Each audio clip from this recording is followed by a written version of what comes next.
There's so much information out there. All the things we should and shouldn't be doing for hormone support, the best ways to eat and the proper way to exercise, but a lot of it is just noise. And if you don't have the classic endometriosis or PCOS diagnoses, maybe you feel a little bit lost amongst all the things to do. How do you optimize things versus solving a problem or treating symptoms if you don't have these concerns? If you're wondering about simple ways to support your female hormones for increasing chances of pregnancy, or just looking to get things in a good, healthy place, this is the video for you.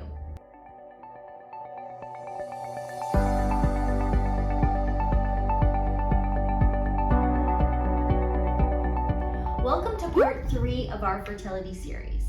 In part 1, I covered how to reset post-hormonal birth control, and in part 2, I discussed the do's and don'ts of tracking your cycle. This video is going to focus on supporting your cycle throughout the month using foods, exercise, supplements, and a few other things to optimize your cycle experience. I'm Dr. Tiffany Dzugan. I am a naturopathic doctor and a member of the Vitamart Educational Team, and I'm excited to walk you through this third part of our fertility series. If you haven't listened in to part 2 yet, and you're unsure about the phases of your cycle and what they mean, be sure to do that before going any further. For those of you who are ready for more, let's get into it.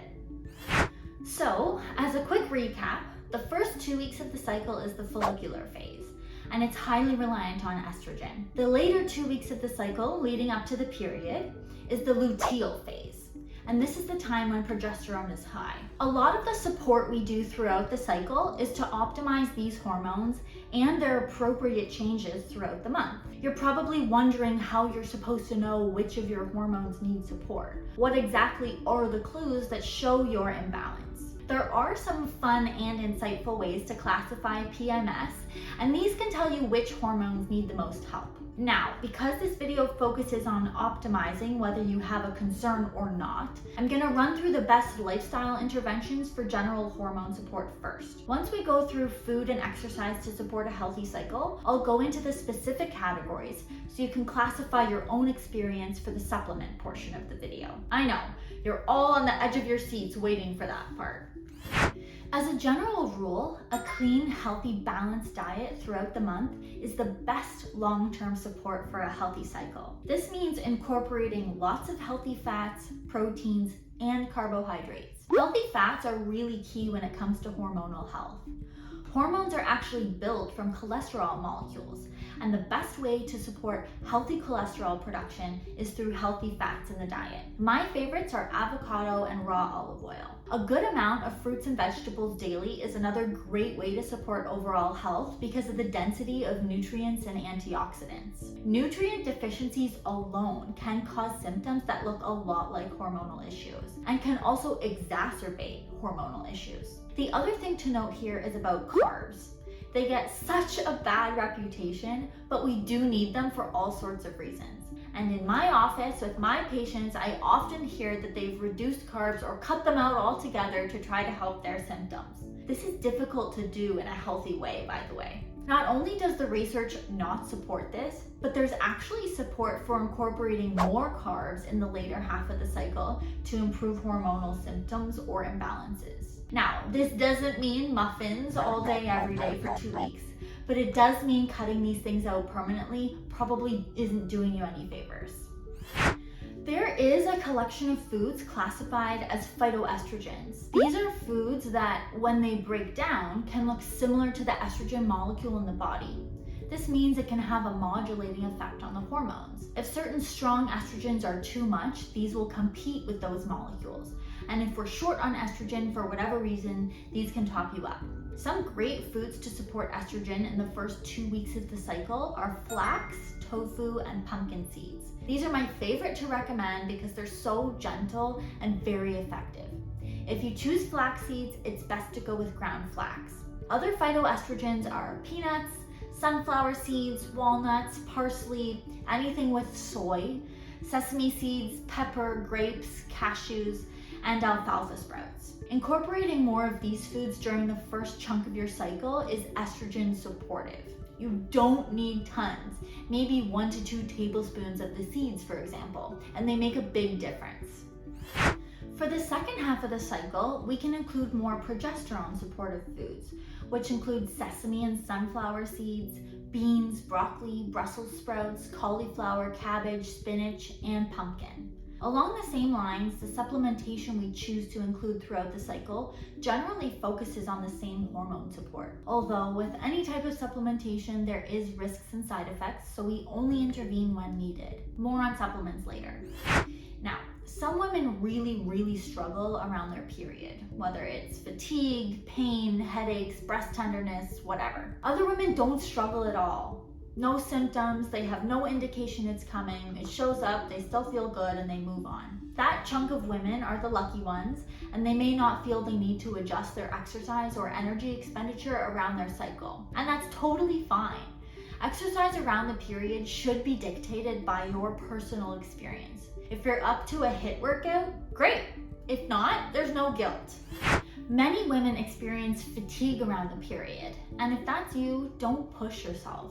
Generally, the research indicates that any movement or exercise throughout the month over time actually improves the experience around the period, be it pain or fatigue or other symptoms. So as long as you're regularly active, you're benefiting. The other general rule would be to push yourself and focus on increasing distance or weight or whatever during the follicular phase, that first 2 weeks of the cycle. Hormonally, women are in a better state to push hard and also recover during those first 2 weeks. Also, during ovulation, which is that mid-cycle checkpoint, is a great time for a higher energy workout because there tends to be more energy due to the high estrogen at that time too.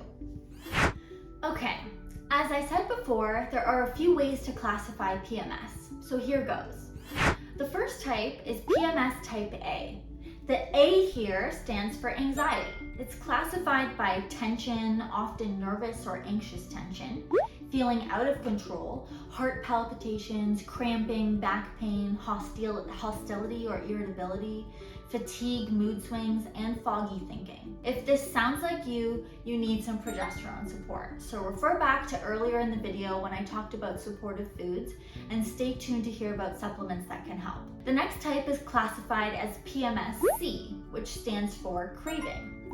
This type shows up with hypoglycemia, fainting spells or lightheadedness, heart palpitations, headaches, increased appetite, craving sweet or salty foods, insomnia, mood changes, poor memory, concentration or focus, and fatigue. If this sounds like you, believe it or not, you need some testosterone support. We have PMS type H for hyperhydration. This looks like anger, irritability, increased interpersonal conflicts, bloating, breast tenderness, and congestion, water retention, acne, oily skin, swelling of the face, hands or ankles, and weight gain. In this type, we have an excess of androgens, aka testosterone and the hormones that lead to estrogen. The fourth and final classification of PMS is type D. D for depression. This presents with depressed mood or feeling hopeless, decreased interest in work, school, or hobbies, difficulty concentrating, excessive sleepiness, insomnia, decreased coordination, clumsiness, confusion, forgetfulness, fatigue, mood changes, and crying easily. And in this situation, we need to boost estrogen. Now that we have an idea of hormonal influence for certain symptoms and a good understanding of the changing of hormones throughout the cycle, we can discuss supplement intervention. And it's important to note here that there is no need for supplementation if the cycles are normal and healthy. And with a pregnancy goal in mind, there are certainly things that can be done to optimize chances of fertility, but those should be discussed with your healthcare provider in the context of your specific health situation, because the choice of supplement and the dosing can vary depending on the goal and what stage of fertility you are in. For example, melatonin can be a great addition to fertility protocols because it's a great antioxidant for the ovaries. But we need to be sure dosing is safe and appropriate to get benefit and also avoid major side effects. Having said that, everyone can benefit from optimizing nutrition status. For some, that could mean vitamin D and B vitamins. These would especially be useful if there are mood disturbances around the period. And we have discussed these supplements before. Vitamin D is a very common deficiency, and it's worth getting your levels tested to determine how much you actually need, because it's likely more than the daily recommended dose. I typically recommend vitamin D drops because they're easy to take and easily absorbed. You can go with any brand that doses 1,000 IUs per drop. Best Vitamin and Genestra are two of the brands that are well dosed. B vitamins can be game changers for some women for mood and energy. So you can consider trying a B complex, which has a mix of all the different B vitamins. Be sure to take these at mealtime though, as they can cause a lot of nausea. The NFH B complex sap and AOR Advanced B Complex are great blends. I also see some women benefit from calcium supplementation for the PMS type H, but discuss calcium supplementation with your healthcare provider before you start, because it doesn't come without risks. One of my favorite interventions for breast tenderness and congestion is evening primrose oil. It's a great natural way to boost progesterone. So another place this could be helpful would be if your cycles are short, because this indicates lower levels of progesterone. You could dose this as an oil, but it's pretty tricky to find, so capsules are likely the easier option. You might also find this helps with acne and water retention symptoms when it's dosed correctly. When it comes to herbal interventions that impact hormones, we want to be careful, as these can be quite powerful. There are certain herbs that are go-tos for boosting estrogen, boosting progesterone, boosting testosterone, and also for reducing each of these. But these also come with a host of side effects and must be dosed appropriately to have any impact. My best advice here is to consult with your naturopathic doctor to figure out what balance would be most appropriate for you before you go making a herbal hormone cocktail. Lastly, I want to also highlight the importance of acupuncture when we're talking about cycle optimization and regulation. There is so much that can be done with regular acupuncture treatments to help with cycle regulation, reducing symptoms, and also fertility. It's something that I recommend and do regularly with many patients in my practice with great success.